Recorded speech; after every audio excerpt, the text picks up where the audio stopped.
your local video store card. A comic book in your back pocket. Games with no tutorials. Music you had to discover. And drinking water straight from the hose. These are the things us millennials remember fondly. We are the Jennings brothers. Join us after the streetlights come on as we race our bikes from the top of the hill right down memory lane. Exchange those quarters, because this podcast takes tokens.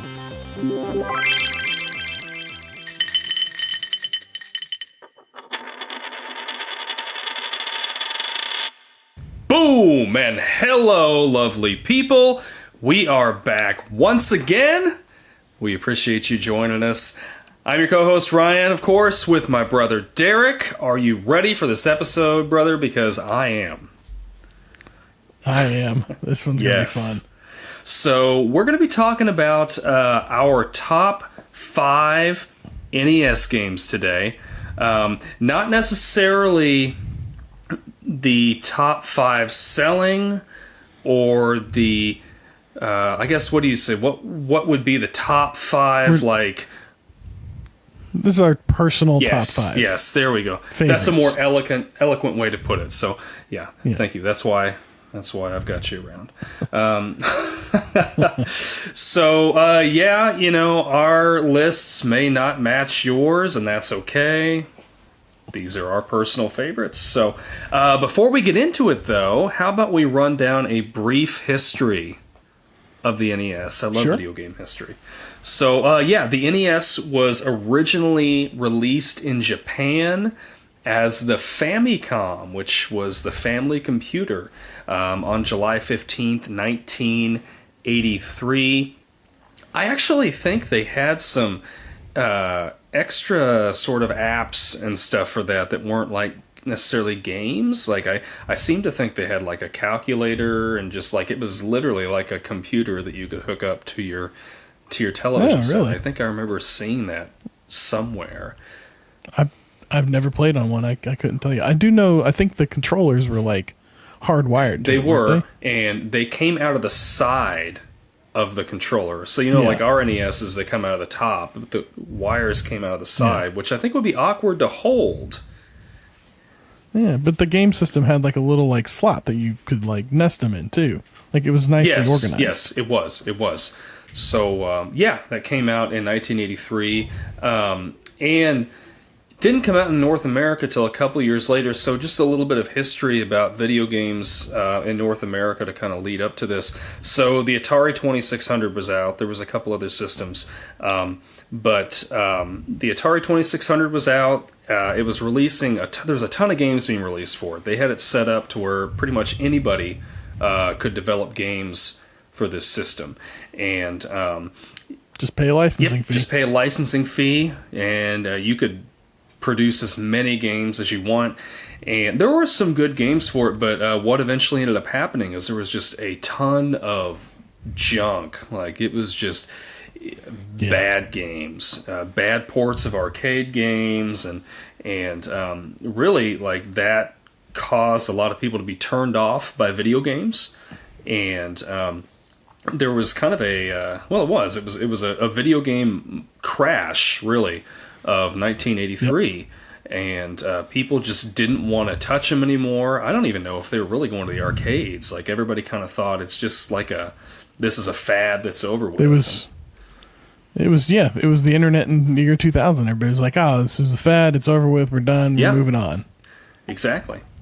So like all this is going on, but Nintendo is looking and seeing how well their Famicom is doing in Japan, and they decide like, hey, let's see, we can improve on what the Atari was doing. Like our Famicom is way better than that, and we think that it could sell well in North America. But the first thing we need to do, we need to make it not look like a video game console. Like if you no, go ahead. I'll back you up a little bit, because it wasn't necessarily Nintendo in Japan that decided that they were going to just break into this North American market. It was a North American salesman who went to Japan and discovered these Game & Watch games and brought those back with him. and was turning those over and selling them back here in America and making a good amount of money off of them. And then he contacted Nintendo because he had tried out their Famicom system, and he brought one back to the States and really loved it, and his family loved it. And he was like, hey, I think this could really sell here in the US. And Nintendo was like, well, no, because we just had the Atari crash. We don't think it's going to sell really well. We're just going to focus, because Nintendo runs a really tight ship. They were like, we're just going to focus on Japan and what works for us. And so then they spun off Nintendo of North America.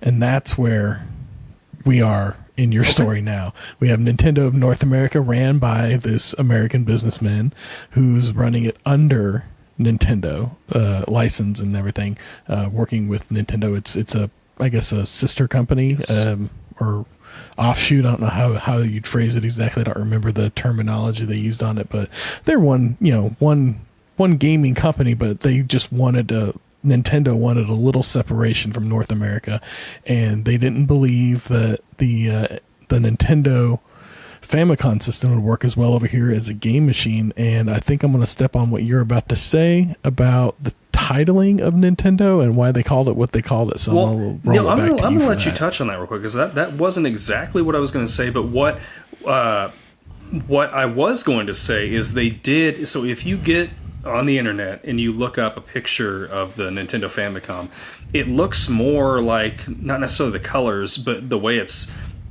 design looks more like the Super Nintendo. It's a top loader, and but they didn't think that something that looked like that would sell over here in North America. So they ended up making it look more like what we have now, which they tried to design it like a VCR almost.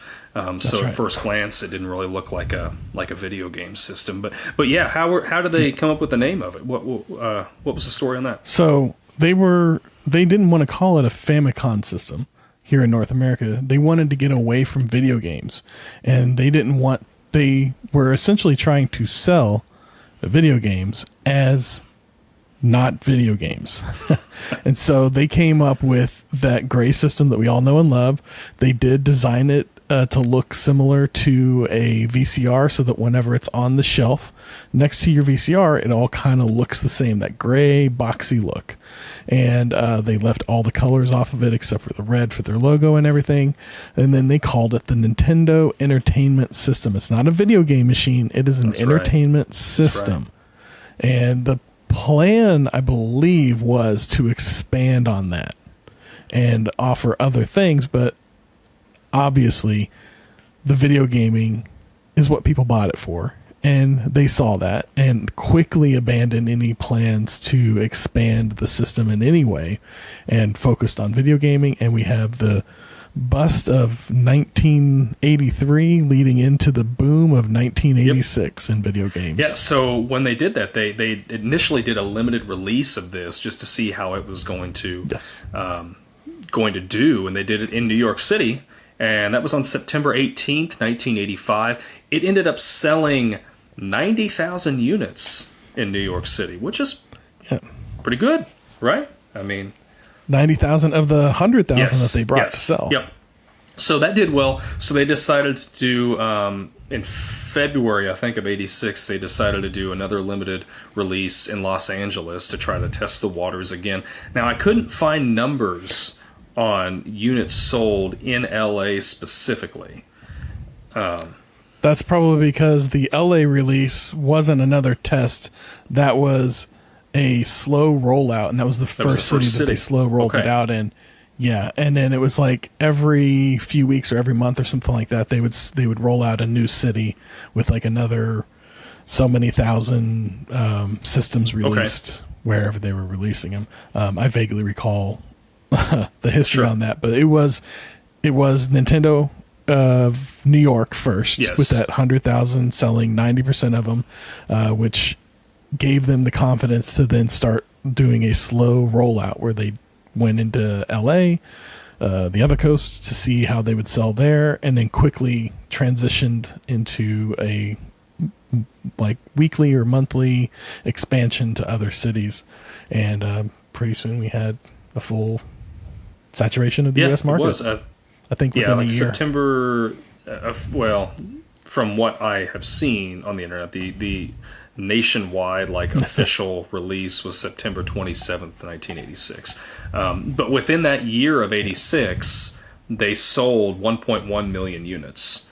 So it just kept, and it was one of those things like the word of mouth. Somebody would get it, your buddy down the street would get it, and you see it, and like you were talking about with your Xbox, you're playing on. Oh, I got to get one of these.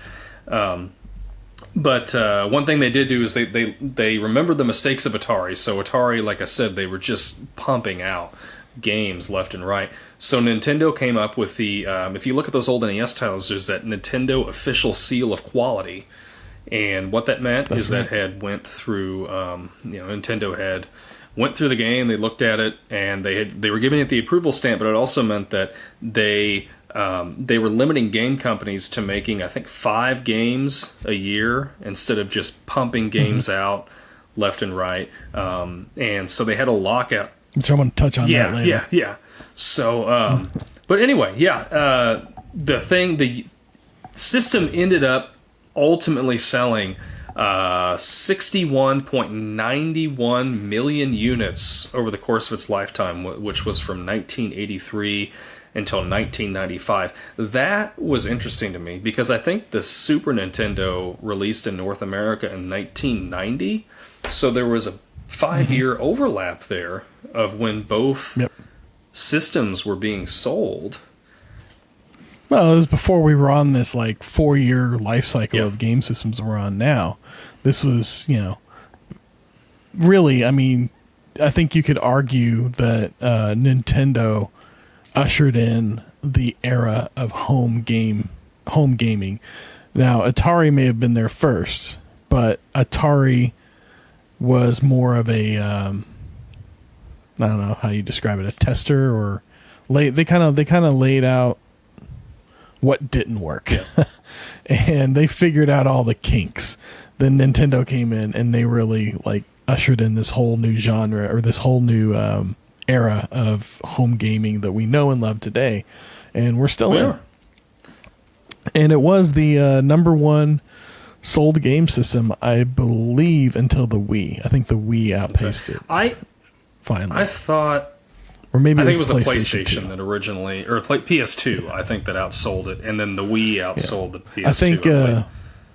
I think it was Nintendo's number one. Sorry, Nintendo's number one console until the Wii, and then it was the number one console until it was either PlayStation 2 or Xbox. I can't remember, but I know eventually PlayStation 2 overtook Xbox, but Xbox may have done it first in the short term, and then PlayStation 2 did it in the long term. I can't remember exactly. I know the PlayStation or Xbox had because Xbox was kind of a slow burn, wasn't it? Yeah. I'm speaking out of turn. Yeah, I don't know exactly, but PlayStation 2, I believe, did become the number one after that. So anyway, this the Nintendo ended up it sold a crazy amount of units, and the total games. This surprised me. I seem to feel like there's more games in this, but from the research I did, there was 1,443 total games that were released. I'm going to correct you. Okay, please do. I'm going to correct you on because that. Yes. I looked. It's actually 675 original North American releases, and then I think it was just over 700 Japanese releases, and then there have been maybe about 150 games made through Tengen and other companies that are not officially recognized, and they continue to developers continue to make games to this day for Limited the system. Run. They Limited Run makes games for the system. They do. Yeah.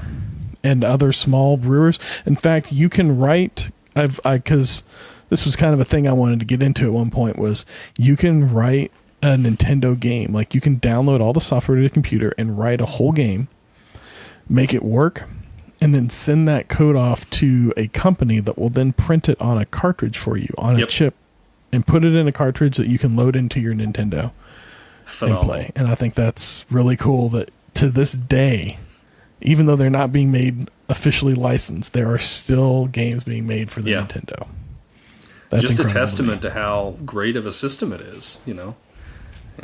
Absolutely. So yeah, that number must have been, they must have been like bunching all those together combined. Yeah. But so out of that total amount of games, we are going to pick 5 that we think are our absolute favorite games. 20 minutes into the podcast, we're going to pick the top 5. Yes, exactly. We'll give you the top 5 finally. So, so since this is your episode, I'll go first so you can end on yours. I think that sounds great. Let's do that.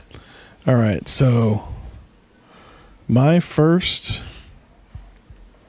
NES selection, my number 5, I ordered them correctly this time because we're doing top 5 with some honorable mentions.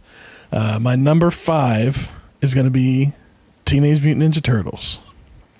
Released in 1989, this is a side-scrolling platformer. This game was released by Ultra Games, which this is what I mentioned earlier. I'm going to get into. You mentioned Nintendo limited publishers to 5 releases in a calendar year. Well, a lot of these publishers figured out a way around that by creating sub-publishing companies. Ultra Games was a sub-publishing company of Konami. Oh, was so Konami figured out how to release more than just 5 a year. They would create all these little companies on the side, and they would be under their big umbrella company. So Ultra Games released, or Konami, however you want to look at it, released Ninja Turtles in 1989. This is one of the few games that I actually saw figures on how many it sold. Easily. I mean, I'm sure I could look it up and find all the rest of them, but I give up on my Google searches pretty quick. So this one came up at the top. Sold more than 4 million copies, which I thought was pretty impressive. 4 million copies out of, you said, 68 million Nintendos total sold in North America? Oh, in North America. 61? Yeah, I think it was 61 million. North America might be different. Yeah, so out of 61 million, that means that, like, what? 1 in every 15 homes had this game, probably? Yes. 1 in every 15, maybe 20? So it sounds like 1 in every 4 million copies. That's incredible. That's a lot. That's incredible. Insane and incredible at the same time. So that's what I get. That's right. This game was voted Game of the Year by Nintendo readers. Wow. Nintendo Power holds they held annual voting where you could vote on your favorite game of the year, write-in voting, and that year, gamers unanimously voted that this is the game of the year for Nintendo Power. It is available today if you want to play it on the Nintendo Switch in the TMNT Cowabunga collection. Yes. I believe that's also available on Xbox and PlayStation 5 as well, I think. Yeah, so you can play it anywhere. And it's got all of I think that collection has 12 or 13 of the original Ninja Turtle games, like all the NES and Super NES ones, I think, and a couple of the arcade ones. But this is on there. And it was actually based on an arcade game, which a lot of these were based on arcade games. In fact, I think most of the ones that I have on my list were based on arcade games.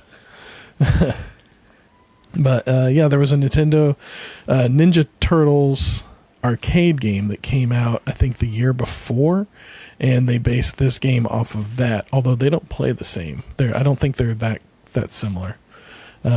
This is the game that is famous for the notorious underwater bomb defusal game or level that I don't think anybody ever passed. I know I did not pass it. I died on Donatello every time. So this was my number 5. I loved this game immensely. I don't know if it was because it was Ninja Turtles or it was just a really good game, a lot of fun to play. You had 4 different characters to pick from. They all had different weapon sets. Donatello was obviously the best because he had the bow staff. He had the longest reach on him. but I had a lot of fun playing this game. What are your thoughts? I remember enjoying this game quite a bit. I remember it being very difficult. But with that being said, I remember most games in this era having a steep difficulty curve. Yes. Like you were saying, that underwater level was... I firmly believe the only way that I will ever be able to finish that is with save states with these modern games. And just being able to just reload, trial and error, and get through it. But yeah, I remember, like... I loved how it was...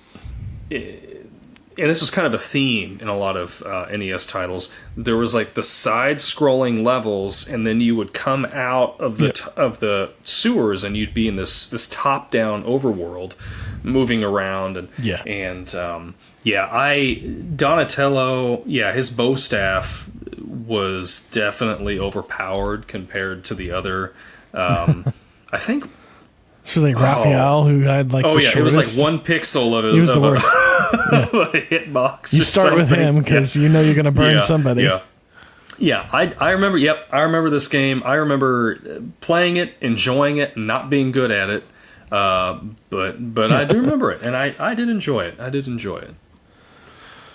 Yeah, all right, good. So number five. Okay, so this was difficult. I was texting you earlier today, and I was like, I'm having a hard time figuring out number 5 between some. And then you said that's what the honorable mentions are for. And I wanted to text back, but I got busy.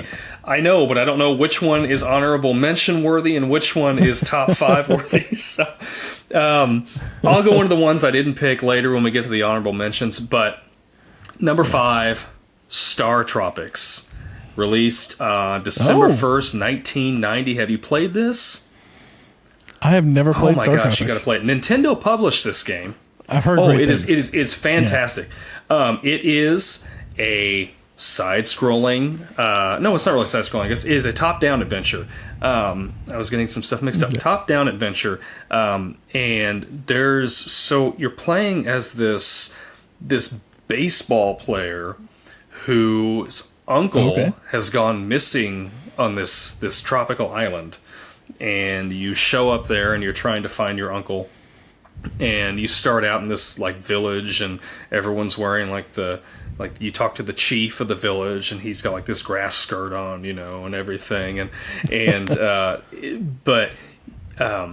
so it's kind of got the overworld like TMNT had, where you're walking around the island from one point to another, and it's kind of a higher view.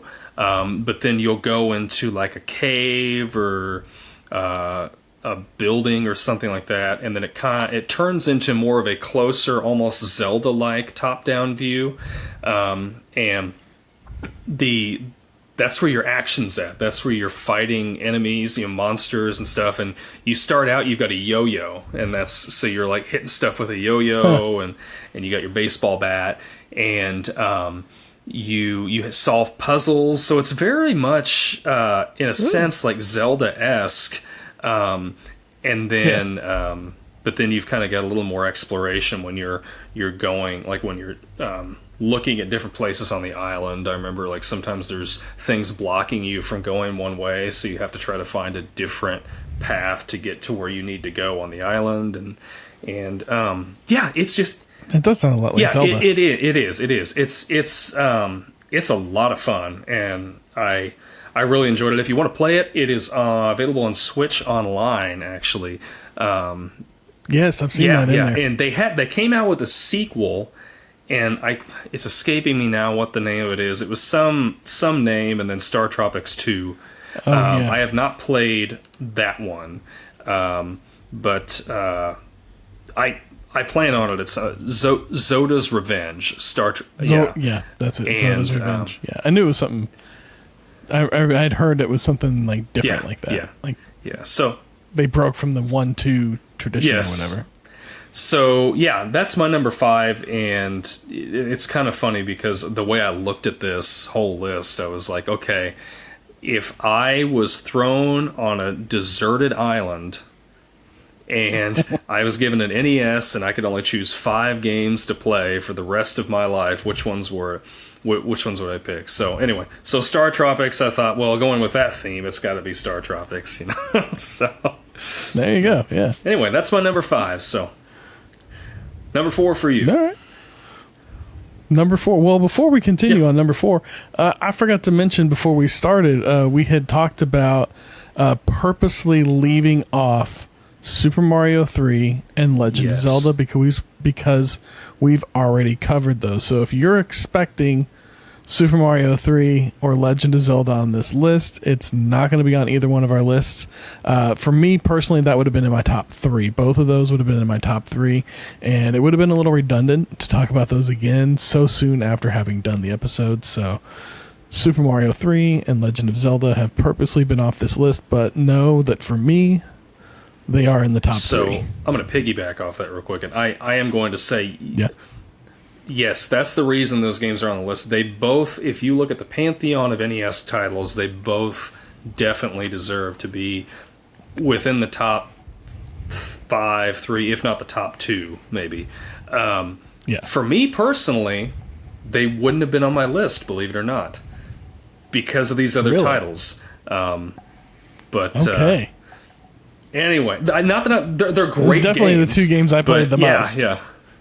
Anyway, all right, number 4, my number 4, and we've talked about this is Contra. That's my number 4, released in 1987, originally developed as a coin-op arcade game. Did you know that? The year before it was released as a coin-op game.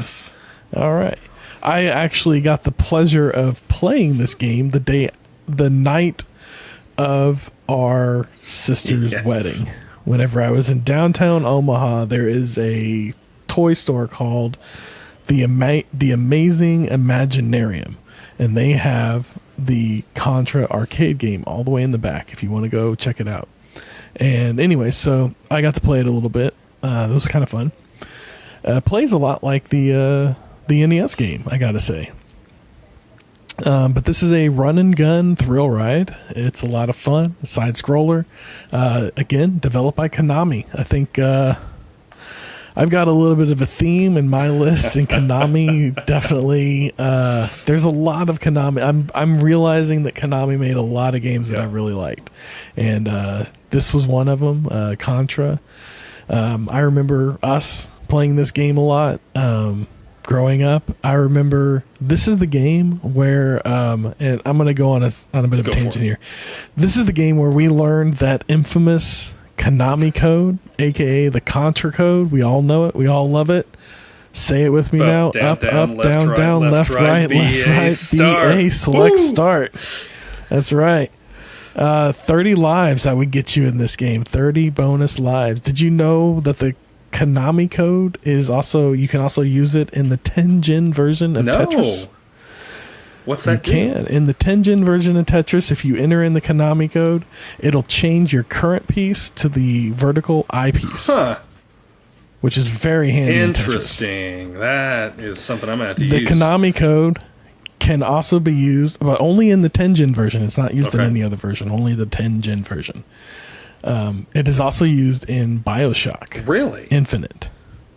That's one of my favorite games. Enter the Konami code in BioShock Infinite to unlock the 1999 mode before earning it. That's a bonus.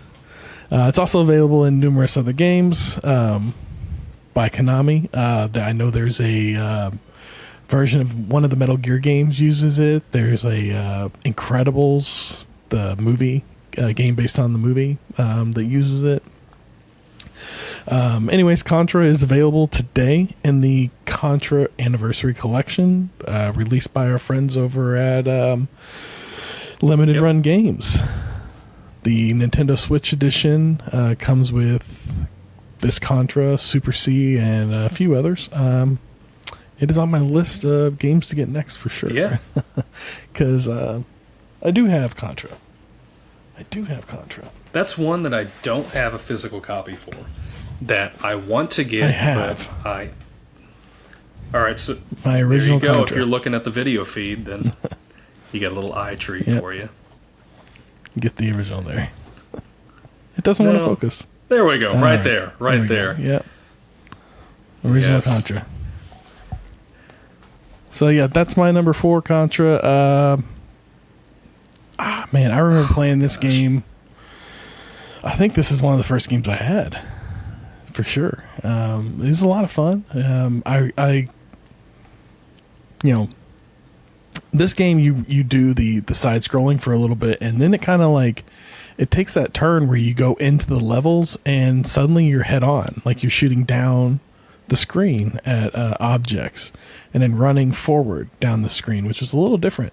And games like this and what you were talking about with Ninja Turtles having the alternating from side scrolling to top view, I know the NES games were quite limited in the amount of information that you could put on the cartridge to create your game with, a number of sprites and all that you could have on a screen at one time.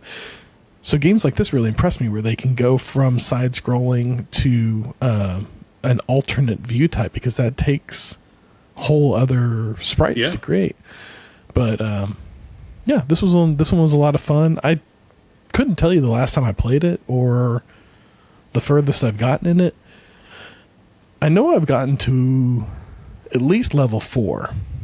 I know that was pretty regular for me as a kid to get up to 3 or 4 fairly easily. This game did have one, I don't know if it's a flaw or if it's a feature of the game that really bugged me, but you couldn't go backwards. So if you were going forward and you progressed the screen forward and you got stuck on a platform, you could not progress the screen backwards to help yourself get back up. Yep. You were stuck. But as long as one of you remained on the screen, you guys were good. You could continue. So what are your thoughts on the Contra game before I lose my voice? That's okay. Yeah, those levels where you're running, when you're shooting, you go from side-scrolling to, I don't know, sort of an isometric look, I guess, and you're shooting down the screen. Yeah, those were great. And that's something, when you were talking about how limited like the cartridge space was and things on these games, I'm just going to go off a little tangent here for a minute, because why not? Yeah, that's something that I think we're here for. That's why I believe that these retro games are better in a sense. That's why they work. Well, yeah, that's why I feel like they're modern games now, they're not limited to any real sort of space or storage. They can just make whatever they want, and they can have a 300 terabyte game if they wanted to, and they can release the game before they're even done and just have you download it all later. Exactly. And these games, like they were very limited on what they were able to do, so they had to figure out how to make everything work. And I feel like there was a lot more creativity in games back then than there is now. I know that's a different conversation, but I don't know. That's what I think. But yeah. You were forced to get it right the first time you developed the game. There were no updates. You could not change it once it goes out. And the Konami Code is actually a result of that. Do you know where the Konami Code comes from? No, I assumed they put it in there so that they could, when they were testing it, they could get through the game a lot quicker. Yes, it was actually originally developed for the game Gradius. Okay. The developer wrote the code so he could pause the game, enter this code, and it would give him all the power-ups instantly. And then he could get through the game because he was having difficulty progressing through the game because the game was rather difficult. And so he created this code, and then whenever it came time to publish, he realized that they forgot to take the code out, but decided it would be easier to leave it in place as opposed to taking it out, because if they took it out, it could create all kinds of bugs and headaches and issues, and they don't want to release a game that doesn't work. And what are the odds that somebody's going to pause the game and happen to enter in this combination of buttons to unlock this code? But eventually they released it to the public, and it actually became a running theme in Konami games for several years, where this code was used. I actually believe even like I can't remember. There's other games, more modern games that use it too, by kind of the games developed by Konami. So it's still a thing that's going on. It's kind of like almost an inside joke or a running joke on gamers. I mean, but it was our first cheat. Yeah, I remember. And we used it. Yeah, I remember. Yeah, anytime we played together, we'd be like, "Let's put that Konami Code in," because that's right. This game is tough. Maybe that's the only way I got to 4. Yeah, yeah, exactly. Okay, well, my number 4 is Kirby's Adventure. Was released on May 1st, 1993. It is another side-scrolling platformer. You play as Kirby, and he's this big old, almost like a purple marshmallow sort of guy, right? And you can suck up enemies. He inhales them, and then you can swallow them, and then you gain their powers. And I just loved playing through this. There were so many different powers. There was ones where you would throw swords and you would shoot out laser beams or breathe fire. And oh my goodness, I don't know how many times I played through this. I had this when I was a kid, and I love, like, each level. There's a whole overworld structure to this game. Yep. And you beat a level, and when you come out of it, a little star pops up over the door. And then more of the... He does a little dance, and more of the overworld kind of breaks away and opens up, and then you can go explore some more. And then they had little mini games in there. Oh my gosh. Yeah. I don't know how many times I played through this game. I loved it so much. So much. And you can play it on Switch Online. They've got it on there because Nintendo published this game. So of course they're going to put it on Switch Online. That's right. Did you play it as a kid? Have you played the... I played the... Yeah, we played... I remember us playing the original one a lot. It was a game that we couldn't play at the same time, but, we'd hand off and play back and forth. Yeah, I remember this game a lot. I had a lot of fun with it. It had you could absorb a power and use the power, which was nice, but it was also kind of frustrating that you could only hold one power at a time. I see, though, that gets used again later in Mario Odyssey, where you can absorb the powers with the Cappy, and but you could only hold one at a time. So that specific power set gets reused again, which is interesting. I have a fun fact about Kirby's Adventure. Are you ready for a Kirby's Adventure fun fact? Let's hear it. Kirby's Adventure was the largest NES game at a whopping 768 kilobytes. But it was the largest game released for the NES. I love that statistic. I love that. That just goes back to what I was saying earlier. Like, how much game did they pack in that 700 and what was it? 768 kilobytes. That's just... I don't think you could get a character's hand or finger in 768 kilobytes. You can't even get like a Word document in that anymore. It's just absolutely incredible. This game was so good, so good. And I remember, like, you'd finish one overworld, and then he would hop on that star, and it would shoot him off to the next one. Do you remember that? Oh my gosh. Yeah. It was so much fun. I love this game so much. And have you played the new Kirby game that they got on the Switch? I have not played that. Let's see. It's a lot like it. I'll have to check it out. I thought so. I've got a couple of them. I've got a couple of the SNES ones, and then I have Kirby and the Crystal Shards for 64, but I ended up buying the Japanese version of that because the regular version is the American version is like way too expensive, but you have to kind of use a translator for it. But there's not a lot of dialogue in it, so it's easier to do. Well, maybe they'll put it out on the SNES online for you or something. There we go. But yeah, that new one, it's kind of it's a lot. It reminds me of like Odyssey, but with Kirby. So it's like it's a good iteration of the Kirby game franchise, if you will. But yeah, the kids enjoyed it. I enjoyed it. We had a lot of fun with it when it came out last year. But yeah, if you want to continue your Kirby's fun. It's simple. It's an easy. It really is an easy game to play. Yeah. So I think like it makes it super accessible to really any, like it really is a family friendly game.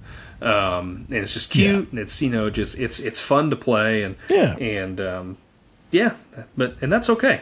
I'm fine with games like that, and I think Nintendo does a great job making games like that. So I don't think they had too many non-family friendly games on Nintendo. No, they've really, like, part of their business structure is they really try to make their games family friendly, and I appreciate that. Hence about the Famicom.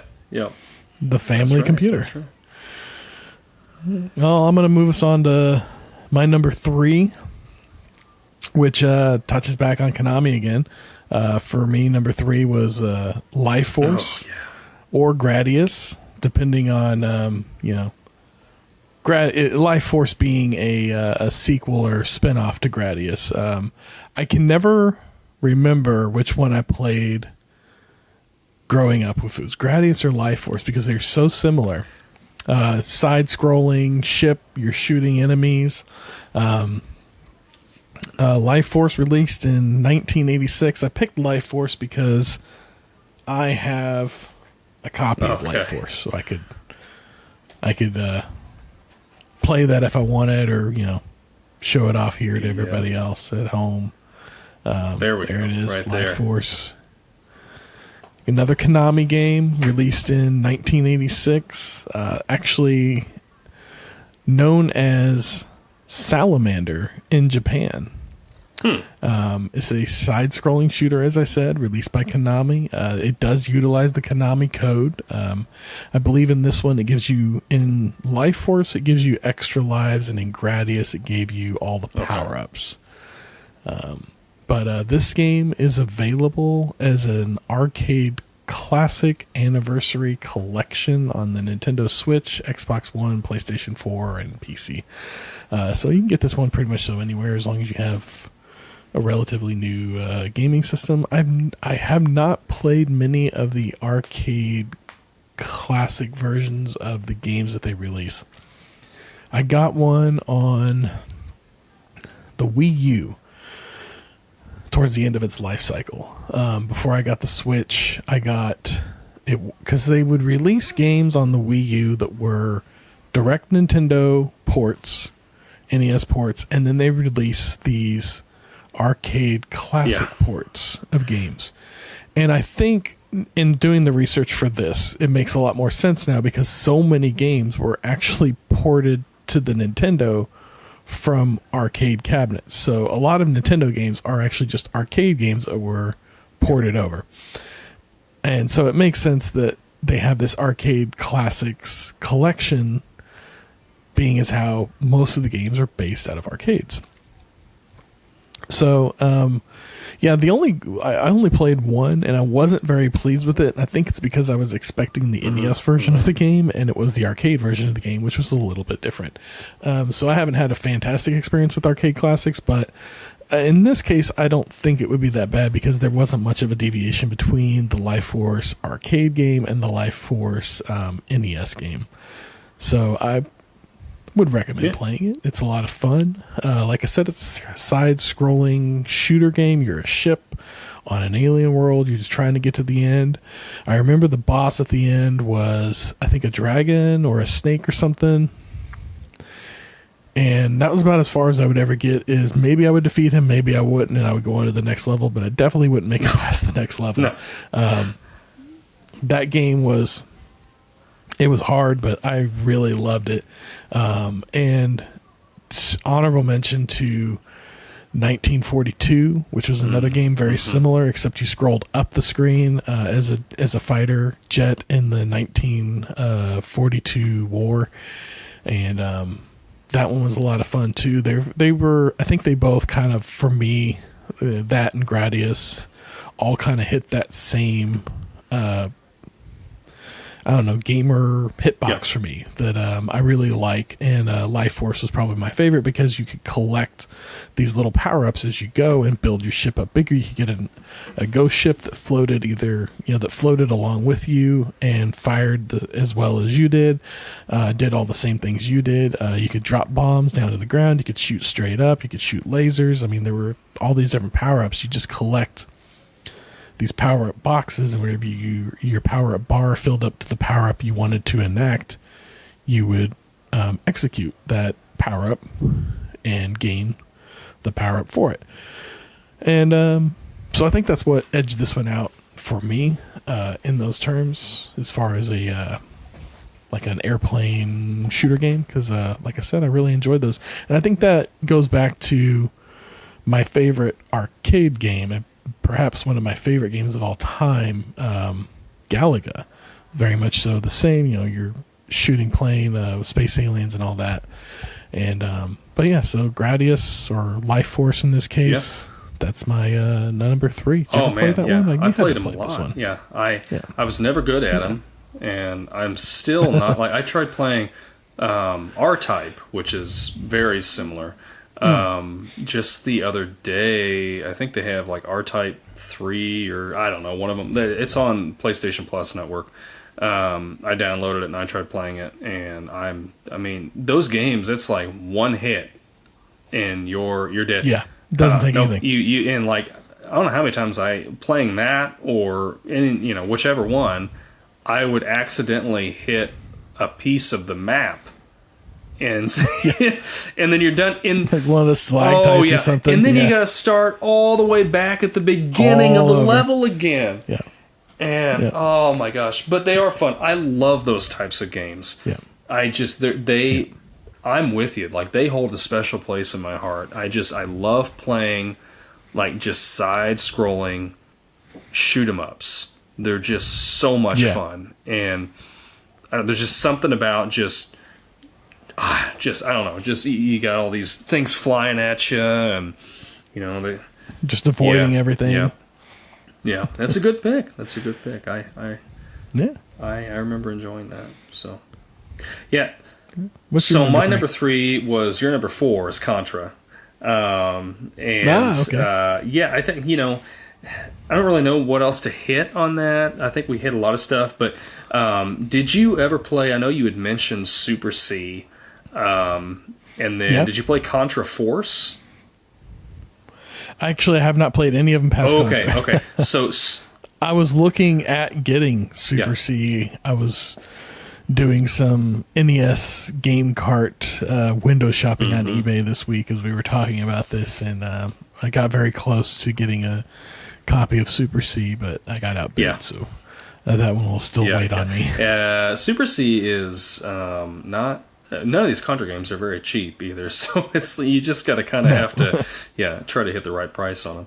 But Super C is more. Did you ever play Contra? I think it was 3 for the Super. Well, you said you didn't. You didn't play anything past. Okay, so Super C is a lot faster paced, if you can believe that. And it's tough. And then Contra Force. So Contra came out in '88.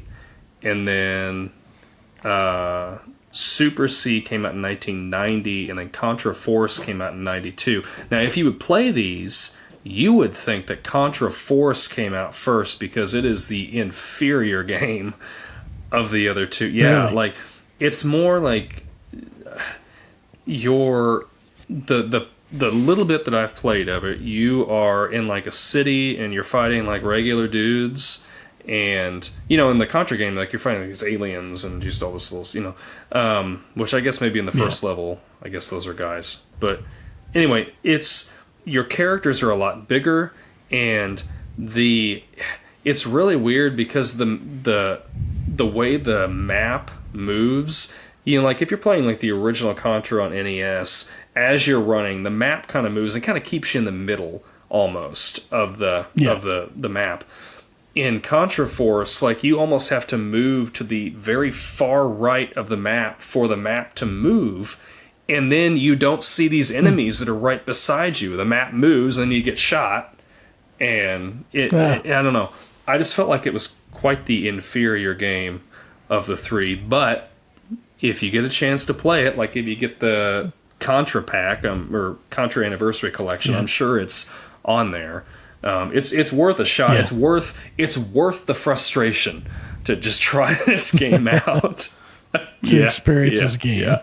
But yeah, number 3 for me was Contra. You're number 4, and there's an excellent reason that it's on both of our lists. So that's right. So what is your number 2? So for me, number 2 is Mega Man 2. Yeah. Released in 1988. This is my first non-Konami game. This is a Capcom game. And arguably the best Mega Man game they've released. Probably, I mean, it's my number 2, so it's probably one of the best games ever. Even though they have not made a movie of this game. Could they do a movie? Cartoon series have been made, but they have not done it. I feel like they could do a movie. I mean, we've done movie. We made a good Mario movie finally. We've got we've had like Resident Evil got a movie. I mean, come on, we could do. We could do. If Resident Evil got a movie, if Resident Evil's gotten 7 movies, we could do a Mega Man movie. Right. Listen up, Hollywood. This is the second most successful Mega Man game in the Mega Man library. Don't ask me what the number 1 is because I couldn't find that. It just wasn't on the article. They talked about this one being the second, and then they didn't mention what the number 1 was, so I skipped over that.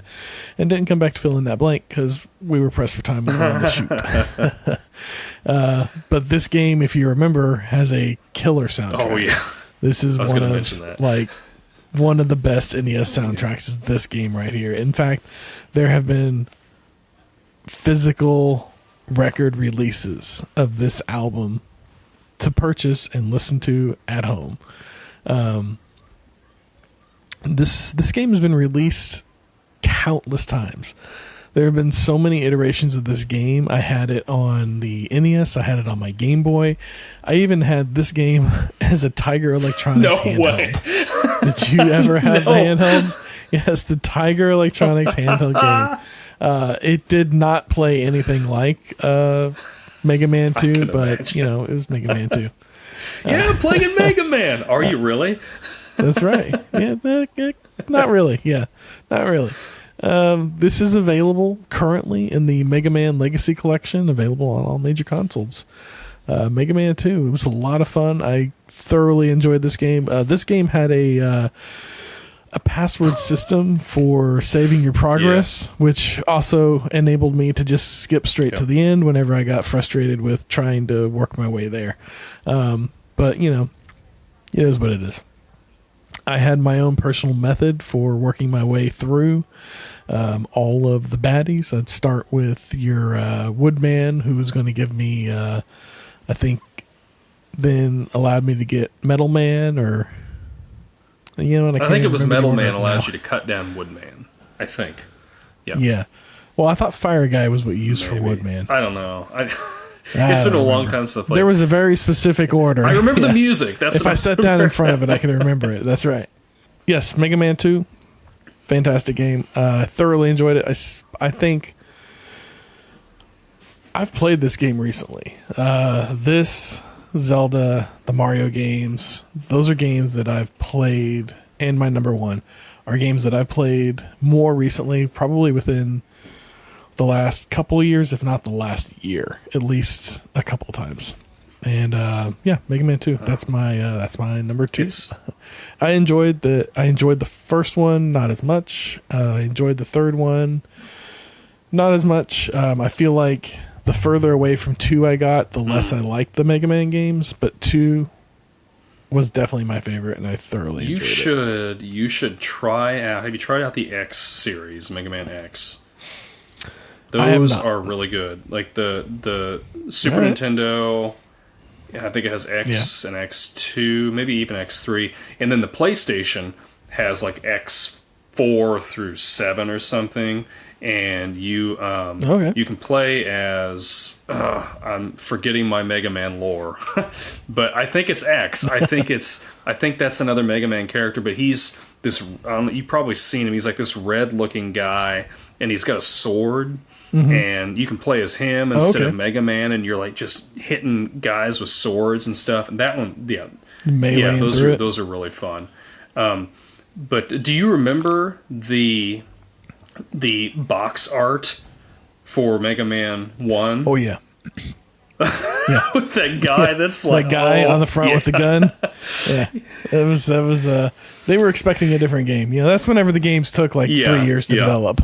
If you haven't seen this, if you're out there listening, you haven't seen this, look up the Mega Man 1 box art, and you will see this thing come up, and it is horrendous. Like, how did that even sell? It's classic. I think the guy that put that together, like they're like, hey, we need a cover for this game that's going to release in North America. I think he did it like overnight or something. He went home and drew it.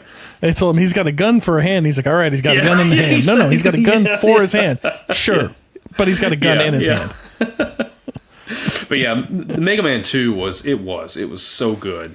And I'm like you, I can't remember the order now, but I do. It's Bubble Man Okay. first.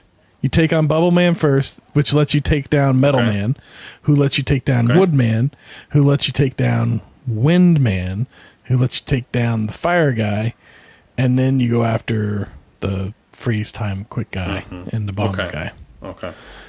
Yeah, that was the order I was. So I'm curious, how did, because this was like when this came out, when you were playing this as a kid, pre-internet. How did you figure out the passwords? Were they published in Nintendo Power, or did you know somebody that?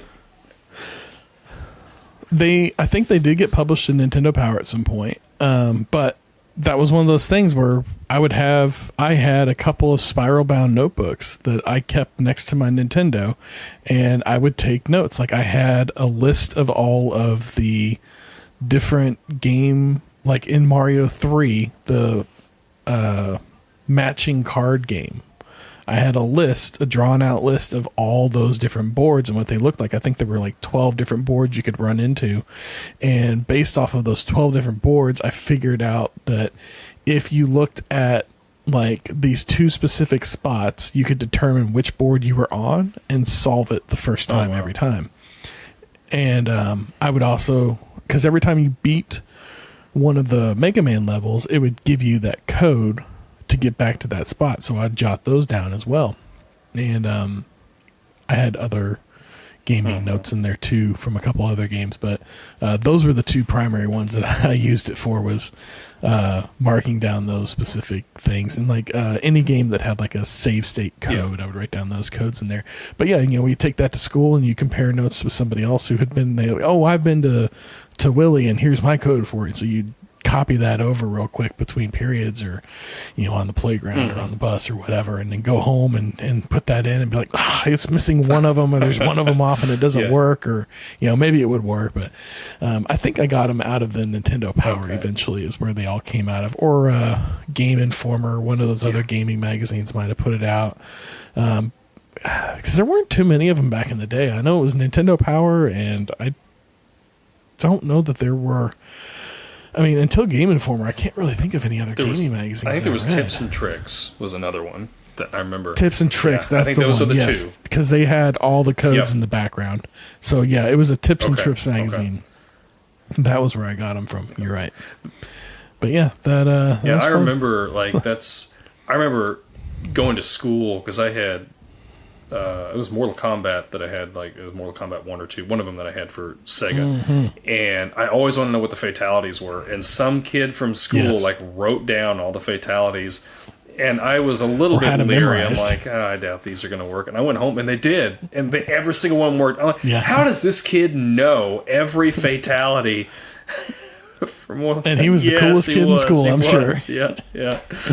So I had that. I had that beside my Sega.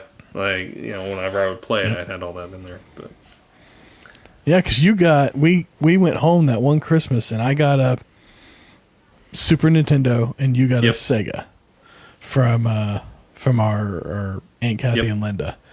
and then Jack got one of them. I think he got a Sega as well. He got an Super SNES. Nintendo. Yeah, he got a Super Nintendo. He got an SNES. Yeah. So then between the two of us, that next summer we were rolling it. We had a Super Nintendo and a Sega and a Nintendo. Man, that was a good summer. It was. Yeah. All right, so what's my your number two is Castlevania 3 Dracula's Curse, released September 1st, 1990, published by, of course, our favorite Konami. I love all of the Castlevania titles. I've played through... I knew you were going to have a Castlevania I played through almost all of them. But this one... of the original ones is my favorite because it had 4 different endings, which at the time that's nuts for a game of that time to have 4 different endings. It had branching paths. You could play. You played as 4 different characters. So you played as like Trevor Belmont. He was the Belmonts. If you know anything about Castlevania lore, like they're the family that is constantly at war with Dracula and. Based on the look of your face, I'm assuming that's the worst character. No. I liked Belmont, but so you had him. You had, I think her name was Sypha. She was a witch. I'm trying to remember. It's been probably a year or 2 since I played this because I played it when I've got the Castlevania collection. Limited run. Yep. So yeah, you can get this. You can get this on any of the major consoles right now. You can buy the physical version, or you can even download the digital version of the Castlevania Anniversary Collection. And this is on there.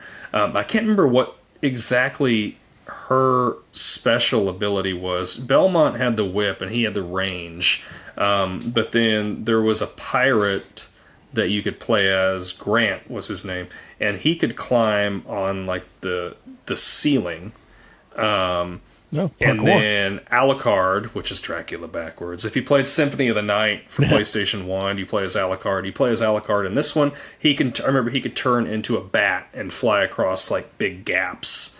Oh my gosh, this game was... And the graphics were really good for the time, for being, an NES title. They were really good. And oh my gosh, this game was just so much fun. The branching paths are really what, like the first time I played it, I'm like, like you get to a point and it's like you can either go up the stairs or down the stairs. Which one do you want to do? I'm like, I guess I'll choose, whichever one I chose. And I realized I couldn't go back because the door locks behind you. You're like, oh, okay. But then I remember they had that classic level where you're climbing in the clock tower and you're having to jump on the pendulum. There's different pendulums swinging back and forth, and gosh, I love this game. It was so good. Did you ever play it? No, I don't think I've ever played this. I don't remember. So I played a Castlevania game growing up on the NES, and I remember I found it immensely frustrating and gave up on it fairly quick, and I think that always stuck with me, and I never came back to him. So I don't remember which one I played, but I did play one of them, and I did not like it too much, and that just kind of soured me on the whole franchise. But I have heard that this is a really great game. The Castlevania in general is a great franchise with a few exceptions. And it's one of those, as an adult, I do want to go back and play and give a shot. And I think they're on the are they on the Switch online? No, not on Switch Online, but you can download or buy the game for and it's only like $20 I think. Like the physical one's probably more expensive, but irony of irony, I have Simon's Quest and one of the Castlevania games over in my collection. I can't see which one from here. But I do have a couple, but I haven't played them. They just came with the set that I got from me. I would suggest, if you play through them, I would strongly suggest to play through this Konami collection, because they're difficult games. Like, especially the first, and I think maybe Simon's Quest, when you get hit, you get knocked back. and like so you can fall into chasms and stuff really easily. But they have save states, and I don't care if that's cheating. I got through the games, finally beat the games using the save states, and I had fun doing it, and that's all that matters. Like if you're having fun with it, and like the first one's you're not putting on God. No, yeah. Like the first one is pretty linear, so you can just run through it and just have your save states. Simon's Quest is a little more open-ended, so I would suggest if you play that one's really fun. You just use a guide and play it, and it kind of helps you a little bit. Oh, yeah, because I don't have the booklet or anything anymore. Yeah, but it's fun. It's a great series. But yeah, Castlevania 3 I felt was just the cream of the crop when it comes to the original 3 Castlevania games. Later, the Game Boy Advance titles are really good, but if you ask anybody, Symphony of the Night for PlayStation 1 is the absolute best. But of the NES ones, it's Dracula's Curse. With all of the vampire movies we had in the early 2000s, how did this not get turned into a movie? Netflix made a good anime series out of it. Did they? Yeah. Okay. Yeah, I guess there's that. Anime. I could see it lending itself well to anime. All right, you want to roll into some honorable mentions? Let's go for it. What do you got? All right, so I limited myself to 5 honorable mentions, which kind of gives me a top 10. But whatever. I've got 10 honorable mentions. These honorable mentions go above my number 5. I have Spy Hunter, which was a really fun racing game. You're scrolling up the screen, driving through the street, avoiding obstacles, trying to get to the end as fast as you can. That one I always enjoy, especially picking up power-ups and things like that, trying to get into the back of the truck. Then I got Duck Hunt. That's another classic. You got the light gun, shooting down the ducks, the clay pigeons. Getting mad at the dog. Stupid laughing dog. Yes, we both at the same time. Yes. Then my third, I've got Punch Out. Oh, yeah. That one I had a lot of fun with. I always enjoyed playing that game. I think I probably could get to the fourth, maybe the fifth Boxer before I couldn't get much further. But there's patterns to it. This game, Punch Out had like repetition and patterns, and once you identified the patterns, Punch Out was pretty easy. It's the first rhythm game, really. Kind of, yeah. And I think I more or less got bored with it or just couldn't keep up with the pattern at that point. So I would get to like 4-ish, give or take, and then I'd be out. Then my number 2 is Rygar. Really? Rygar. All capital letters, Rygar. Rygar. Always had a lot of fun with this game. I couldn't tell you what it's really about. Nobody could. I just remember running around throwing that flame shield whip thing or whatever, and taking on bad guys, and never really accumulating anything or progressing to anywhere. In fact, I played this game a few years ago with Bruce whenever we were going through NES games, because he was really into like classic retro gaming, and so we played Rygar. I was like, this is one of my favorites, and we played it a little bit, and he was like, I don't get it. And he gave me the controller back and he left. And so I sat down and I played it for a while. And I played it, as an adult, and actually like played through it a little bit more.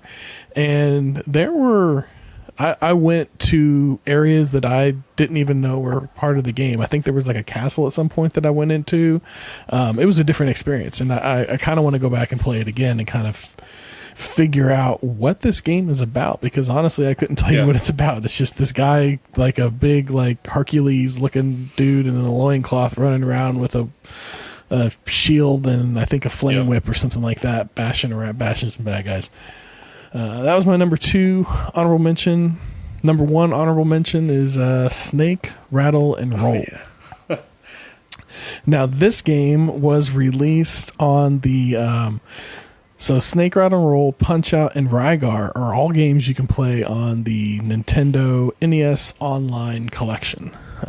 Snake, Rattle, and Roll got released just recently, which is what made me think of it. this game was always a lot of fun. I enjoyed it. You're a snake. You go around. I mean, think the old Nokia snake game where you're the little snake and you go around the maze, you bite the dot, and you get a little bit bigger. It's kind of that, but in an isometric, as close to 3D as Nintendo could get view. So you're this little round snake, and I think you've got like 3 or 4 beads behind you, and there's this level that you work your way through, avoiding things that hurt you, and finding pellet dispensers to eat the pellets to get yourself to go longer so that you can be up to a certain length, and then all the while working your way through this level. It's kind of like that Toad game that they released recently on the Nintendo Switch, where you're Toad and you're kind of like puzzle solving. It's kind of like that. So yeah, you're kind of doing some puzzle solving. You're working your way through this level, trying to get bigger so you can get to the end. I think 10 or 12 was how many dots long you wanted to be at the end for the maximum payout. And then you go down the hole and on to the next level. Anyways, this one was a lot of fun. I always enjoyed it. Snake Run and Roll. I remember this game in particular, the NES Advantage, that giant pad controller with the joystick and the 2 big buttons and the turbo mode. This game was perfect for that. And I loved playing it with that. Those are my honorable mentions. What you got? Well, okay, so I have the Mega Man series. I just put the series on there, Mega Man series. A little cheating, bit cheating. Yeah. Okay. Dr. Mario, which I put Dr. Mario on there because as a kid, I really didn't like that game. I didn't understand it. I couldn't get into it. I recently purchased this off eBay for like $1.50, and it's everywhere. And I have been having the best time playing this. The music is so good, and just I think it's on the Switch Online. It is on Switch Online. Yep. Yeah. It's a fun little puzzle game. And it's sort of like Tetris, but it's like Tetris. Yeah. It's Tetris, but with colors instead of shapes. And any game, in my opinion, is better if you add Mario to it. So there you go. That's right. And give him a PhD. Yeah, exactly. Like I said, I did more than 5 here, so just bear with me. Dragon Warrior, I put on there. Dragon Warrior was the first RPG role-playing game that I ever played. And I was terrible at it. I didn't know what I was doing, but I've went back since then and I've played it, and I've not beaten it yet, but I have gotten pretty far into the game. And now that I'm older and I understand the mechanics and how those games work, it is a blast. It is a little dated in the sense that you don't see your character in battle. You're just seeing the slime or whatever it is you're fighting, and then you've got your fight. It's like old text-based. Yeah. But it's a good game. I've got it on there because I like role-playing games, and that's the first one I ever played. DuckTales, fantastic platform. Love that game. They did a remake of it a couple of years ago. I think it was originally out for Wii U or something. It was really good. They did like a new paint job and everything on it. It just looked really good. Ninja Gaiden, another tough game. Yeah. That is so much fun. Super Mario Brothers 2 doesn't get a lot of love, I think, from people. You know, it's really is. It's weird, but it's fun. It is. It's basically a reskin. It is a reskin of what's that? Doki Doki Panic. Yes, Japanese title. They just needed they wanted to put out a Mario game, and they had a Mario game in Japan, but they felt like it was going to be or a Mario 2 game in Japan. They felt like it was going to be way too hard, so they reskinned Doki Doki Panic. If you're on Switch Online and you see Mario the Lost Levels, that's actually Mario 2. That's it. And it is tough as nails. It is so hard. Yeah. But yeah, I love just the weirdness of Super Mario Brothers 2. And I love that you can play as Peach. It's a fever dream. Peach is my favorite Mario character to play as. She floats and she doesn't. She's just fantastic. I love Peach. Castlevania 2, Simon's Quest. because it's like I was telling you before. Because you had 3 already. You've got that, and it's more opened up, and you've got it plays more like a Zelda game. Like you find different items, and you've got kind of castles that you have to go to, and there's a boss in each one, and it's a lot of fun. Zelda 2, The Adventure of Link was on there. I actually like this game more than the original Legend of Zelda. Really? I do. Yeah. Wow. That's a controversial opinion. I know it right is. there. But I like how the dungeons are laid out, and you know, it's up and down, and it's more open than just the top-down view. And I don't know. You know, we talked about this on Zelda 1 and how I keep the Nintendo Zelda Game & Watch here at my desk, and I pick it up and I try and play Zelda 2 all the time. I still can't get through whatever this first castle is. I can't figure this game out. But I refuse to go online and look up tutorials or anything. I want to figure this game out on my own, but I feel like I need the manual or something. That came with the game, do that. Look up the manual. Like, maybe just look up the manual. That's that. different than looking up a guide or something. The manuals would be there if you're playing it in real life, or playing it with whenever it released. Double Dragon I had on there because I love beat 'em ups. That was the first beat 'em up. I'll throw in there Double Dragon Battletoads. Oh, I never have played that. I have never played that game. Oh yeah, I've heard it's good. You get to play both. It's awesome. And then my last honorable mention was where's that? There we go. Oh no, I missed one. Sorry, Legendary Wings. Have you played that?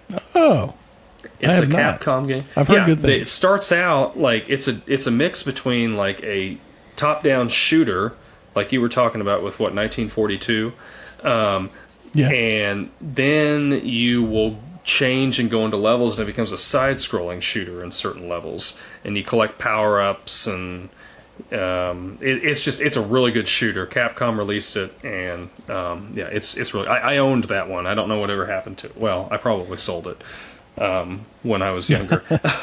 It became a Super Nintendo exactly. game, a Genesis game. And then my last one was one that you had mentioned, Mike Tyson's Punch-Out. That's one that I was struggling with number 5. I was like, do I put that on there or not? I was battling between that and Star Tropics and something else I can't remember. But I had, and I still do. I have Mike Tyson's Punch-Out. When I rebought that game, I made it a point to look for Mike Tyson's Punch-Out. The Mike Tyson because Punch-Out, originally that's what it was, and then I think it was in 1990 they dropped it and just changed it to Punch-Out because of, I think, the licensing expired or something. Which because I have it, and I was looking through my games. I can't find my Punch-Out. I don't know where it's at. I think I'm missing. I think I have some games somewhere in a box that I'm missing, because there was a couple of games like that as we're talking old video games, and I'm like, I know I have that game somewhere, and I can't. Well, find and it. that's But I'm when I don't know, when you guys were up here a while back. I was showing Bruce my Punch-Out socks, and I think it's got Mike Tyson on, but I asked him if he'd played Punch-Out, and he's like, no, I don't think I have. And it surprised me a lot. I'm like, Derek, you haven't shown him Punch-Out. Maybe that's because you can't find the game. Maybe, but, well, we haven't played much of the old classic NES stuff. I haven't had it hooked up for a while. But yeah, I really like it. I like the end, you fight Mike Tyson, and I've never beaten him. I have gotten to Mike Tyson. I have got to him, but I have never been able to beat him. And it's just... I don't think anybody's beaten Mike Tyson. No. So there is they did this until COVID. There was a YouTube channel called like Speedrunners USA or something like that. And they would host at like a hotel somewhere. I don't know where it was at. They would have like a weekend convention where they would host like people you could sign up and do speed running for games and stuff. And there's like, they'll record it, and then they'll have people in the background of the audience watching it. And I've always wanted to like go to this just to see these people play. They'll speed run games, and then they do it for charity. And so they'll stream it online and stuff, and then people can donate and things like that. But there was a guy they had on there a couple years ago. He played through the entire game of Punch-Out blindfolded and beat it. Yes! What? Oh, yeah. It's a rhythm game. Yeah. Yep, and it was insane. Yep. I think that is still up there on YouTube, so you'll have to check that out sometime. That is an insane thing to watch. But yeah, people would be on there. They'd be playing, like, different games with their feet, and just doing different stuff. But I've always wanted to go to that, but I think after COVID they stopped doing it. But if they ever started up again, I'd like to go just to that convention, just to go watch. I think it'd be fun to do. But yeah, that rounds out my honorable mentions. So that leaves us with our number one picks. And what have you got? Number one picks. Before we run down I'm going to give you a few fun facts. Nintendo fun facts. I'm going to rapid fire them at you, kind of. Do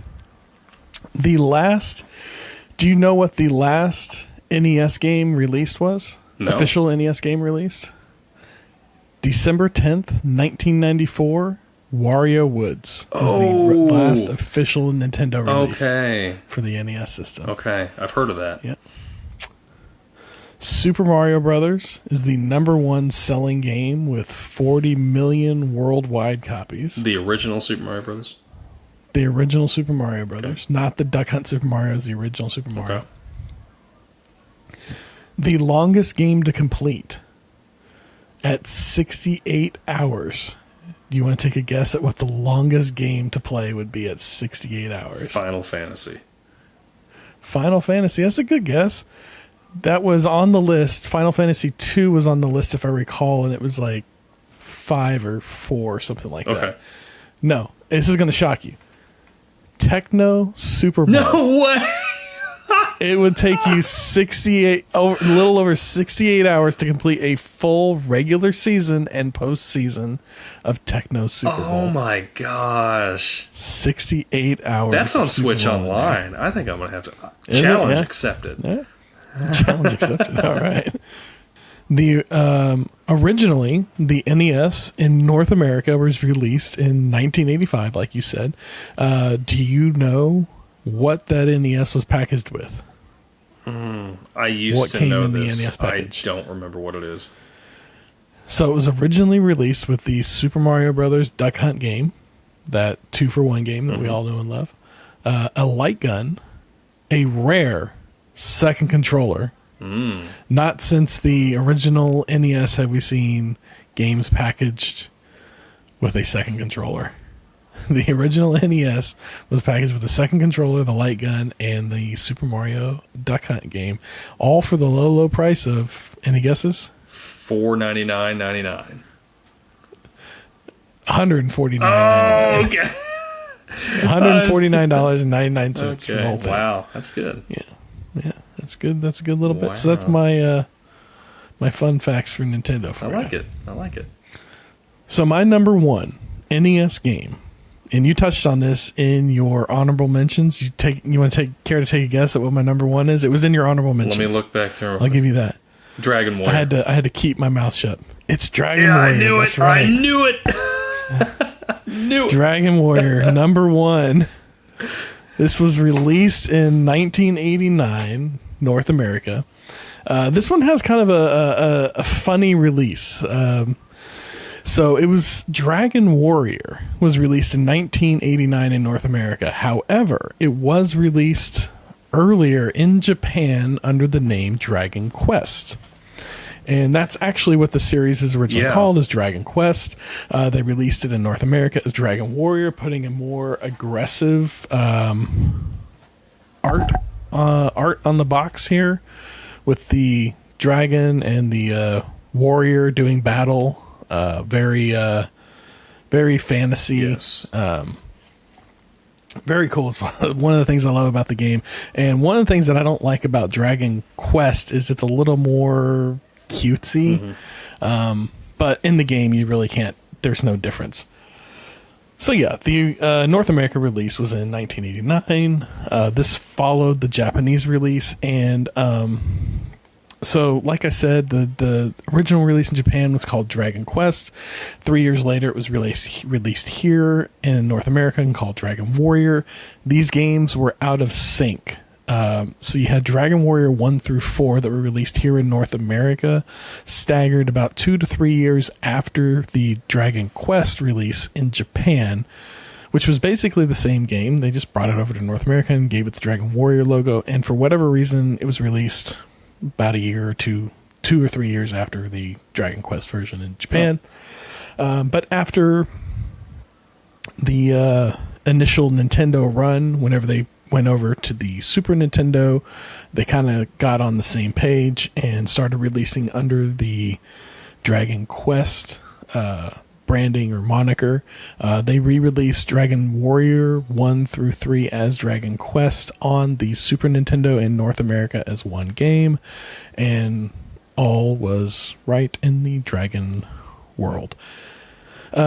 This game was released by Enix, which later on became Square Enix, and was a precursor to the Final Fantasy series. I've played Final Fantasy on the NES. I used to have the original Final Fantasy, and I've played Dragon Warrior on the NES. I really enjoyed Dragon Warrior, and I really enjoyed Final Fantasy. Dragon Warrior is just, you're just the one guy. You're not building a party, so you don't have to keep up with as much. It's a little simpler. I think it's a great entry point for somebody who wants to do one of these, what are they called? These where you have like a set of characters and you're building your power sets. I can't think of the genre of this style of game off the top of my head. But yeah, so this was also one of the first games that utilized the battery for save states in NES games. I got my first copy of this game in the mail. I remember very vividly, we were living in Tyler. I got a brown envelope, opened it up, and there was a brand new sealed copy of Dragon Warrior in there. Aunt Kathy had sent it out to me. I opened it up, popped it in, and fell in love immediately, and I've been playing this game ever since. This game is available on the Nintendo Switch. There is as Dragon Quest, there is a 1, 2, 3, and I think 4 Dragon Quest package available. It is also available on Android and iOS. I've played 1, 2, and part of 3 on my phone while my son was taking Taekwondo. I downloaded these games when he started, and I just played through them while he was doing Taekwondo. And whenever he ran out of Taekwondo, I was halfway through Dragon Quest 3 and just haven't gone back to it yet. So, but yeah, they were a lot of fun, and honestly, it translated pretty well to the phone, because it's only, your directional stick and your A and B button. They do that on screen, and then they put the little square box in the middle. It works really great on a phone because, like you said, it's a turn-based battle strategy game. I think that's what they're called. It's a turn-based battle strategy game. And like I said, that works really good on the phone because you can take your time. Yeah. And if you need to, you can just wait, close the screen, come back to it whenever. Yep. But this is my all-time favorite game on the NES. I have beat this game on the NES. I've beat this game on my phone. I beat this game on I think there was like something on the Wii. Maybe it was Dragon Quest. They had a Dragon Quest version of it on the Wii, and I beat it on the Wii as well. I think. Wow. But yeah, so this was Dragon Warrior 3. That's my number one. My all-time favorite game for sure. I played 2. I got 2 and 4 on the NES probably 20 years ago, whenever everybody was dumping NES games and going over to like Xbox and stuff like that, and classic game collecting wasn't a thing, and I was able to pick them up fairly cheap. And by fairly cheap, I mean like $30 for Dragon Warrior 4 and like $15 for 2. But now they go for, I think, over $100 a piece or something like that. They're crazy expensive. The market's just gotten so And, high. yeah. I had those and Final Fantasy 1 and 3, and really enjoyed those on the NES. This whole RPG, turn-based tactical battle strategy game, or whatever you want to call it, those were really fun. Like I said, the Final Fantasy games are very similar. There's a lot more to the Final Fantasy games, and I think that's what I liked about the Dragon Warrior game, is it was a lot simpler. And but I sold those all off a few years later and regret it to this day. Yep. So what's your number one? Or what's your thoughts on Dragon Warrior? Yeah. Did you cover it already? I mean, we pretty much covered everything between that and the honorable mentions, but yeah, it really is. I think like you said, it's a good gateway game if you're wanting to get into turn-based RPGs. Because you're only having to handle that one character. You're not having to go around and the thing is, like, I think the thing that I didn't understand as a kid that made it easier for me to play as I got older is that there is a little bit of grinding involved with it. Where you need to go and you need to level your character up before you go to the next area, because otherwise you're going to be underleveled and you're not going to be able to progress. And as a kid, I just thought, okay, I'm just going to go here, go here, go here. Why am I losing? Why am I dying all the time? It's because you're not... These games, you have to have patience and take your time with them and just really absorb everything that you're... You've got to kind of go out, play till your life gets depleted, and then come back in and build back up and go out, and you go out a little bit further each time. And there's definitely like a radius around your town as far as like how far you can get before you start hitting like the stronger monsters, and you kind of start learning what your boundaries are as you play it a little bit more. Like, okay, I can go about this far before I start running into too heavy of a character. And then maybe you'll push the town is right there. Maybe I'll push it a little bit further and I'll just get to the next town, and you just run for it. And sometimes you get lucky and sometimes you don't. Sometimes you find a scorpion. Yeah.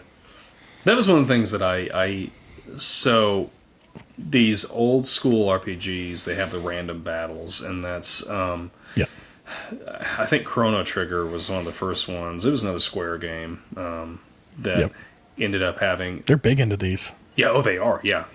Chrono Trigger ended up being one of the first ones that had, like, you could see your enemies. So I don't know.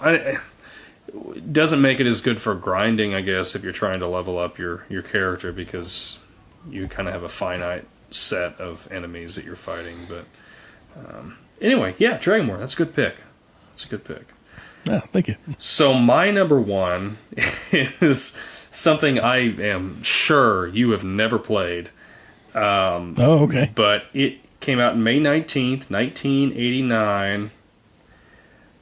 I want to ask you if you can guess it, but I really don't think you're going to be able to. If I've never played it? Yeah, I know. If you think I've never played it, is it Friday the 13th? No. Do you have that over there? Are you looking at that? I have that over here. Oh my gosh. Is it Ultra? No. Shadowgate. No. With Shadowgate, I wanted to put on my honorable mention. Shadowgate's was good. a lot of fun. Yeah, Shadowgate is good. Yeah. Baseball Stars. What you got? Baseball Stars. Yeah, I would have never guessed that. You have to play Baseball Stars at some point.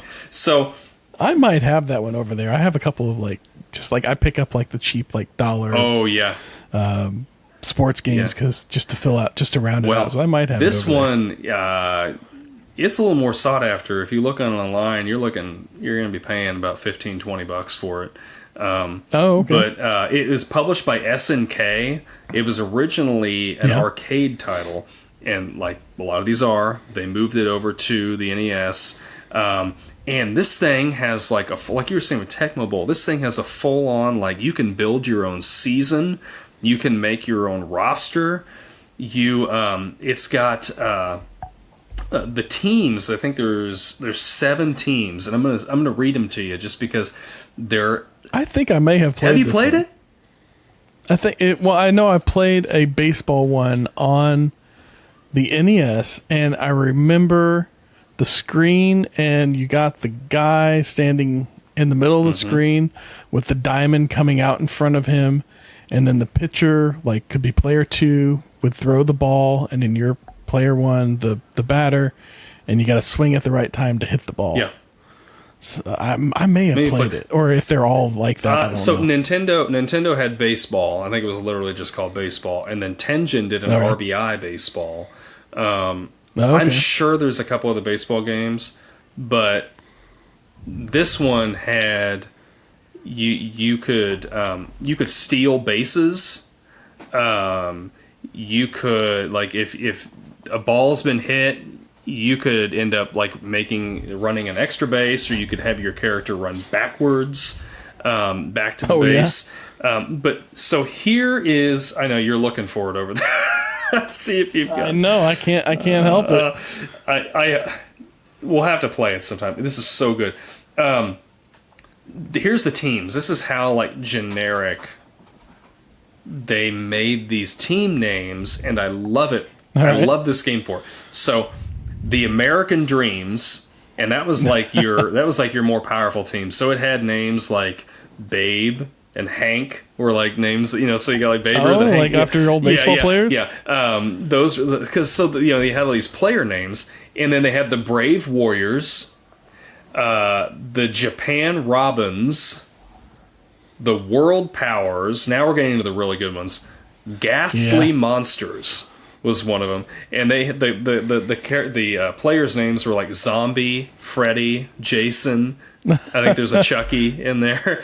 I can see why you liked it. Then they had the pink team was the Lovely Ladies, and the pitchers were they threw like softball players. They were all women, and then the last team was the SNK Crushers, which blew my mind. It was the worst team named after the publisher. Why make it the worst the worst team? Wouldn't that be your... Well, maybe they wanted to like throw you a curveball there. Maybe. You know, you're going to pick the one named after the publisher thinking you're getting the best one. Well, and that was the thing. So what I love this game so much for is that my friends and I, after school, when I was in high school, I would go over to Mike and Josh's. They were brothers, and we would sit down, and they had an older brother, and all four of us would sit down and play this game, and we would have little mini tournaments amongst ourselves, and we would do that for a couple hours, like several days after school, and we go over and play this. And your pitchers, like, you can have them throw curveballs, you can change the trajectory of if the ball like goes lower or higher, you can move your batter around. Just by the D-pad? On the D-pad, yeah. And you can move your batter around in the box, and then you can even pause the game and like change out. You can get like a pitch hitter or change your pitcher out mid inning.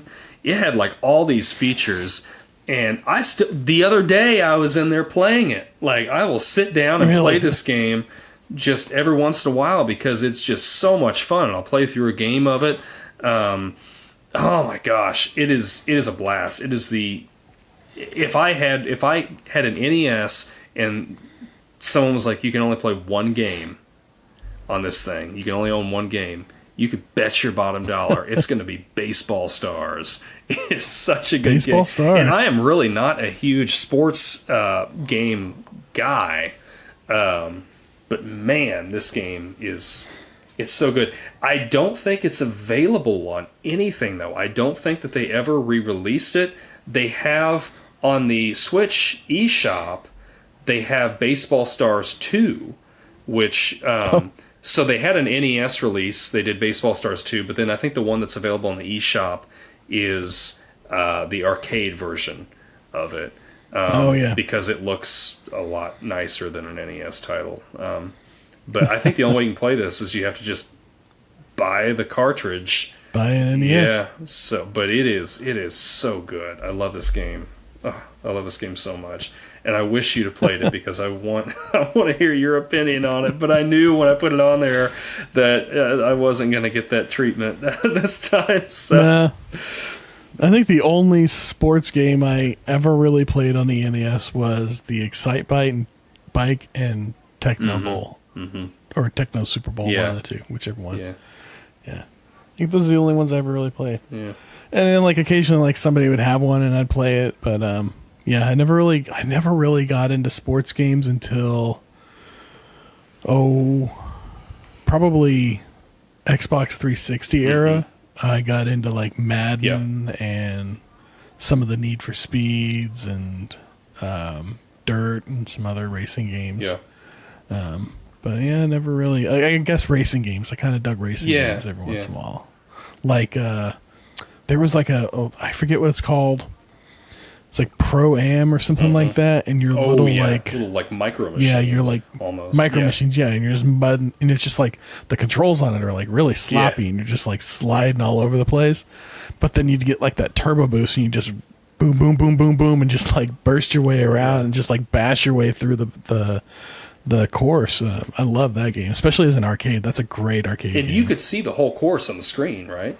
Yeah, and everybody else, and that was probably one of my favorite arcade games. If I find that anywhere, I love playing that game. The only other like sports game I played Madden, but the only other sports game that I've really heavily got into, it was actually a mobile game at first. It's on Switch now, but it was called Retro Bowl. So it was like the spiritual successor to like Tecmo Bowl. But like I played through that, and I got to the point like I played on hard, and I was winning Super Bowl year after year after year. I got a hold of the developer. Like this is the only time I've ever been able to do this because they're a small company. I emailed them and I said, "Hey, I'm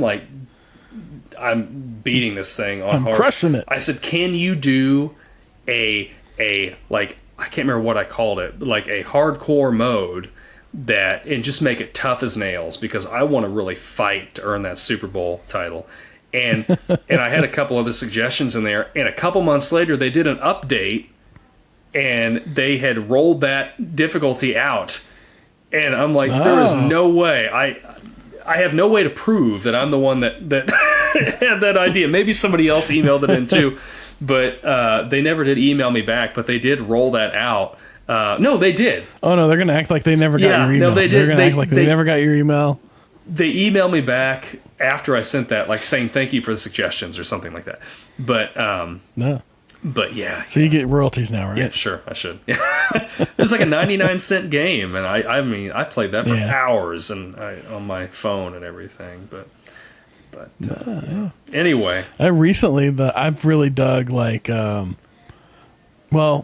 always kind of liked golf games on the game systems. Like it all started with Mario Golf on the GameCube. Yes. That was such Toadstool a fun Tour. game. Yes. Yeah, that's a great game. Oh my gosh, it's so fun. And they put it out on they got like a version of it on the Switch now. I got it instantly because I love them, and I've played it a little bit. It's not quite the same. That GameCube one definitely like that was just the sweet spot. That was like the perfect little like golfing game. Yep.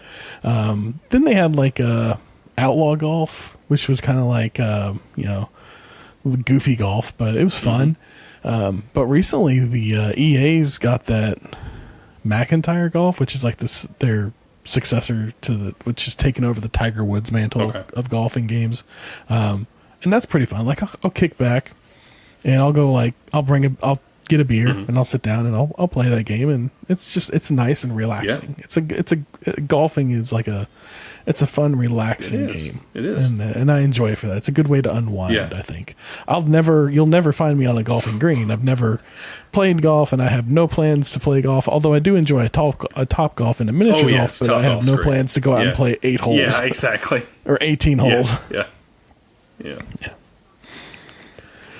But any closing thoughts on our NES rundown here? Man, coming in at almost 2 hours. I love it. If you're still with us, God bless you. Thank you. Yeah. But I think we're just so passionate about it because we really grew up like the NES is what got us both into gaming, and absolutely, I think the NES is not my favorite console. Because of the things that have come out since. Mouth. I know. We'll get into that in another episode, but it will always be the console that got me into gaming, and for that I love it. And it has a lot of great games, And a lot of good games. My gosh. And yeah, that's the NES. Especially for only having 8 bits. A lot of great games. I know. It was fantastic. And it saved the video game industry. Like, just single-handedly saved the video game industry. And that's why they gave Mario a cape when he went over to Super Nintendo. That's exactly right. So what are we doing next week? Well, next week is going to be... it was going to be an NES title. I was thinking it should be my number one. Like, we'll do Dragon Warrior. And I've been looking over our list here and kind of like him and Han and really trying to think of like what the best game would be to do. And I think it's going to have to be Dragon Warrior. Okay. Like, let's go back. Let's do Dragon Warrior. Give you a chance to really play it out and see if you can, how far you can get. If you can beat the game, that would be fantastic. Okay. But we'll see how far you can get on it. And we'll come back and we'll talk more on Dragon Warrior next week. And we're going to talk about Dragon Warrior as well as the whole Dragon Quest. As a whole, the saga, all of it, we'll get into it a lot more, and but I plan on going back and playing the original Dragon Warrior, and maybe playing a little bit of one of the recent ones as well, one of the recent Dragon Quests. So feel free to play along however you like, because like I said, I plan to discuss Dragon Quest as a series, even though I don't have a great deal of experience outside of one or two of the more recent ones and these early Dragon Warrior games. I plan to talk about it like I do. Okay. Yeah, I can talk to you about the original Dragon Warrior, but I'll do the same. I'll jump on and see if I can't play at least an hour or something of a new one and kind of see. Yeah. There's a group of people that really enjoy the Dragon Quest games, and a large group of people. they're still going to this day. There's a reason they sell well. So, let's check them out. All right. Well, we've reached another checkpoint, my friends. Remember, sharing is caring. Reviews help a lot. And get those tokens ready. Until next time. See ya.